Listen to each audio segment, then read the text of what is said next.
Hey loves, welcome to this week's episode of Urban Shamanism. The topic for this week's episode is tantric truth. So I've been playing with the edges of authenticity, like how real, how raw, how vulnerable, how transparent, how authentic can I get? And then experiencing the visceral expansion that's inside of that. So I'm going to share a very personal and recent story with you that highlights how tantric truth really is. And I hope you find it as enlightening and as expansive as I have. And if it inspires you to really dig deep into how authentic can I get, even in just one area of your life, to clear up that energy leak and see what's inside of that for you, then this video has served its purpose. So here's what happened. A few weeks back, out of the goodness of my heart, genuinely, I was on the phone with a friend and she was struggling with something, and it reminded me of this amazing spiritual growth audio I had listened to inside of this game-changing program I had purchased through a remarkable show that I'd been following for years called Beyond the Ordinary, run by a man named John Burgos, who plays a very significant role in this story. And in that moment, from a place of true inspiration, I was like, girl, you need to listen to this audio. Here's the link. It's going to help you. Well, it was a paid course. And the next day I was out for a walk and it hit me. That wasn't cool. That was out of integrity with who I am and what I stand for. And I'm a course creator, right? That just wasn't cool to share somebody else's paid course with someone else for free. Even though in the moment I did it truly out of the goodness of my heart and I didn't even think about it. It was such a compelling desire for me to share this wisdom with my friend. So I was out for a walk and it hit me like, oh shit, oh no, the karma, what am I gonna do? And I started kind of trying to rationalize it all in my mind, okay, maybe I can pay it forward and make an extra donation to the shamanic fund next month. And I started devising all these ways to try to justify it. And then I finally got to this place where I was like, Spirit, you gotta show me what to do.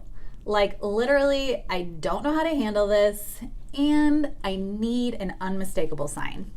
Well, not 15 minutes later, it hit me like a ton of bricks, like a freight train. And I got the message. You have to email the company and tell them what you did. Not from a place of making myself morally wrong, but just from a place of owning my action and cleaning it up. Owning where I was out of integrity and being committed to doing whatever it took to complete on that. So I sat down right then and there on a curb in the middle of my walk and I emailed the company to a general admin email. And I said, this is what I did. The impact to you is, I commit to not doing this again. And is there anything that I can do to complete this with you and clean this up? And I had to just really release all attachment to the outcome because, man, I had to be open to anything. Maybe they were going to cut off my access. Maybe they were going to ask me to pay for the program in full a second time. Maybe they were going to report me to the authorities because I'm sure it wasn't legal either, right? So I just really had to trust Spirit and send it and know that the most important thing was for me to be authentic. And I immediately felt instant expansion and energy as soon as I sent it. I knew I was free. It really was tantric. And my willingness to account for my action, the energy leak of the situation was closed for me, which was reward enough in itself. Well, not hours later, the owner of the company himself, John Burgos, wrote me back the most gracious, thoughtful, kind email. And in it, he said, of course, while they don't promote us sharing these links, and they do ask for the proper energy exchange for each program. So, by the way, I'm not in any way advocating that you share links on paid programs. Please know that, because that is totally out of integrity, and then you're gonna have to energetically clean it up like I did, and I cannot guarantee these results. But he did say, with a lot of grace, if you feel inspired, pay it forward. And in the meantime, I really acknowledge your authenticity and the place from which you came when you wanted to share life-changing content with your friend. Of course, we don't advocate this because we want to respect and honor the great work of all of our contributing healers on our program. So I was so blown away by his response and the fact that he took the time to personally email me back directly, that he operated with such love and allowed me to complete so gracefully that I was like, I'm gonna pay this the fuck forward. And I started just like sharing him everywhere, blasting him all over the socials and the program I'm running. I'm like, follow this guy, know this platform, know Beyond the Ordinary. It was life-changing for me, and it has been. This show has been life-changing for me. So I did that. And then, of course, because I was so inspired, I sought him out and started following his personal account on Instagram. And then he started following me. And out of nowhere, a few days later, he messaged me and he said, you know, your level of authenticity is really something I've been asking for more of in my life, and I'm wondering if there's a way for us to collaborate together. Right? Mind-blowing stuff. Like, you guys, this is a man I admire so much, whose show I've been following for years, which was a component of my own growth that allowed me to step into my own power as a healer and my own divine purpose, which, by the way, is helping you step into yours. So his invitation to collaborate was like an immediate fuck yes. There was like no question. It was expansion through and through, and it was like yes, yes, yes, yes, yes. So we scheduled a call to discuss what magic wanted to emerge. But the process leading up to that call was really funky because I had to navigate a lot of fear dragons, right? Like, there was all this stuff inside of me that was really feeling like wanting to impress him, people pleasing, like attached to the outcome. And I was aware of all that, and so that was okay. So I did a big process in prayer right before we got on the call together of inviting Spirit in. I was like, Spirit, this is your call. I know I'm safe. I know I'm enough. So I don't have to be attached to this outcome. So, you know, work through me. Show me what you got. Show me how to work. I hand this all over to you. So we get on the call, and you know, it was interesting because I still found myself a little tongue-tied and in moments in the people-pleasing mode. And I still found myself like occasionally wanting to impress John. And I got off the phone, and for a minute, I started doing the old paradigm Steffi stuff. The play-by-play, did I do it right? Did I say the right thing? And then I started getting pissed at myself for doing that because I'm like, I should be so much further along than this. Like, why am I still engaged in this old behavior of like, am I enough? And then I got it. I just got it. Like an instant later, it was just like an avalanche of space. It was like, you know, I get to be that too. I get to be all of that. I get to be that whole girl. You know, I was my authentic self on that call because that's what showed up. So, okay, so I'm not perfect. Guess what? I'm human too. I'm allowed to not be perfect. I empower people through imperfection, not perfection. So that in itself was such a great spirit lesson for me. So much space, grace, integration, and acceptance for the human side of myself. So inside of that, I already got everything and more I could have asked for out of this connection with John. And it all started with Spirit saying, be authentic, email the company with no attachment to the outcome, which was uncomfortable. But I knew it was what I needed to do. And so that happened. And there was no real resolution on the call about our collab, but soon after, John invited me into something, and it was such an honor to be asked. And yet, when I received the invite to the thing, while on paper the opportunity was amazing, I checked in with my heart and it was a no. But what do? Say no to John Burgos? So my first truth was giving myself time and space to process the invitation. So I said, thank you. I will sit with this and see what comes and let you know.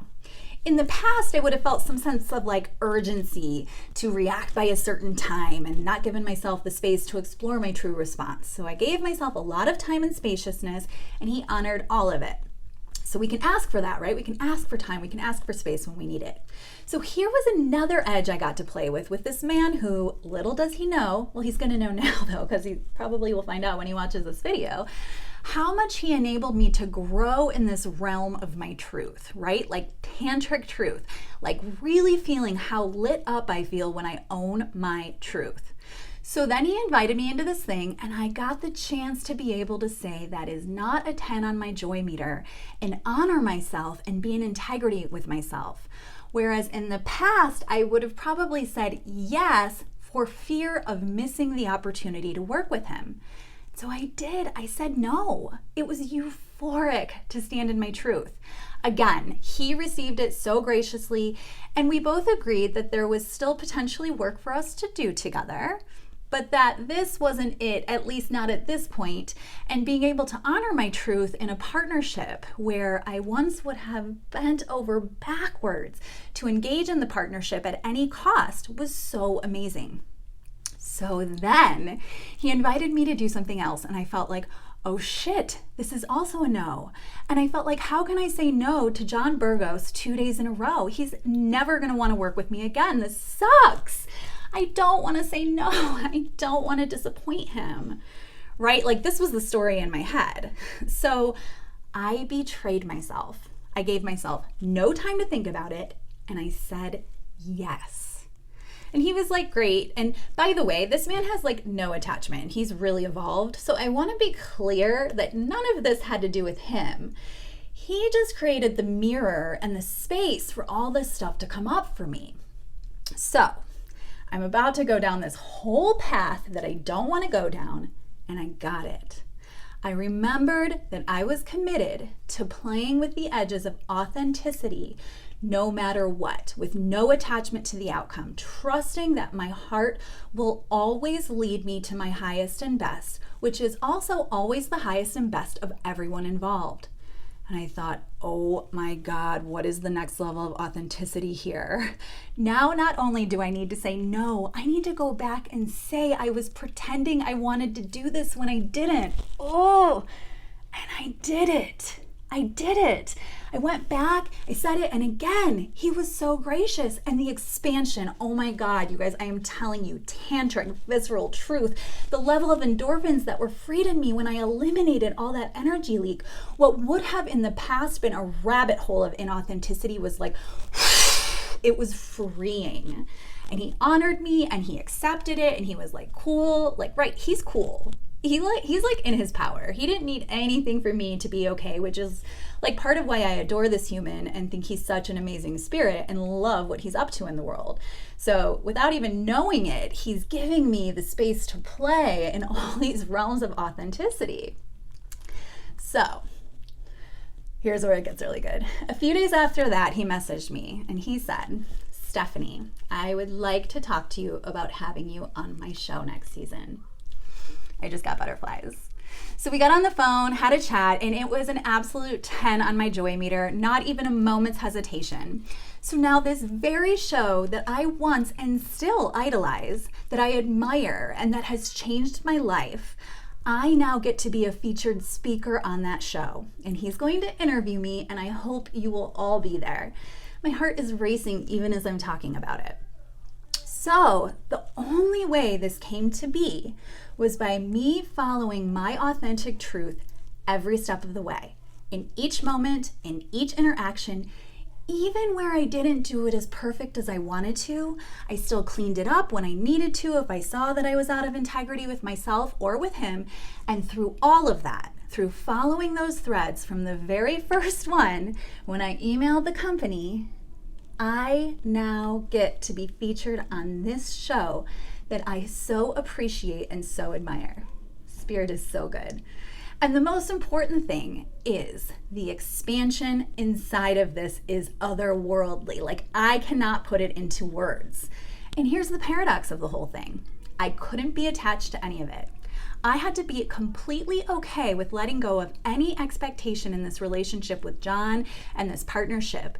And through that, and through following my heart, it's now landed at a 10 plus on my joy meter.